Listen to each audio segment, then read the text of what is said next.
പ്രകൃതിയിൽ നമുക്ക് ചുറ്റും കാണുന്ന നമ്മൾ നിസ്സാരമെന്ന് കരുതുന്നതുമായ അമൂല്യമായ ഔഷധ സസ്യങ്ങളുടെ ഫലങ്ങളും വേരുകളും ഇലയുമൊക്കെ ഒറ്റമൂലിയായി ഉപയോഗപ്പെടുത്താം. പാർശ്വഫലങ്ങൾ തീരെയില്ലാത്ത ഇത്തരം രീതികൾ ഉപയോഗപ്പെടുത്താൻ ഞങ്ങൾ നിങ്ങളെ സഹായിക്കാം. എന്തെന്നും ഏതെന്നും അറിയാത്ത മരുന്ന് വിഷം പോലെ തീ പോലെ അപകടകാരിയാണ്. അറിയാവുന്ന മരുന്നുകൾ അമൃത് പോലെയാണ്.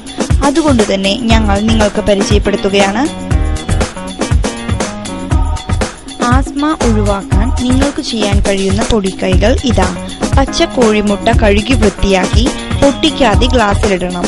അതിൽ മുട്ട മൂടും വിധം ചെറുനാരങ്ങാ നീരൊഴിക്കണം.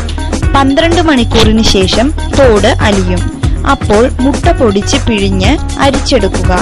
ഇതിൽ സമം ചെറുതേൻ ചേർത്ത് അടുപ്പിൽ വെച്ച് തിളയ്ക്കുമ്പോൾ എടുത്ത് കുപ്പിയിലാക്കുക. ഈ മിശ്രിതം കാലത്തും വൈകിട്ടും ഓരോ സ്പൂൺ കഴിക്കുക. 7 കോഴിമുട്ട ഉപയോഗിക്കുമ്പോൾ ആസ്മ കുറയുകയോ ഭേദമാവുകയോ ചെയ്യും. ഉറപ്പ്. പ്രകൃതിദത്ത മരുന്നുകൾ അപകടകാരികളല്ല. അതിനാൽ ധൈര്യപൂർവ്വം ഉപയോഗിക്കാം. ഉപയോഗം മൂലം മാറ്റമുണ്ടായാൽ തീർച്ചയായും നിരന്തരമായിരിക്കും.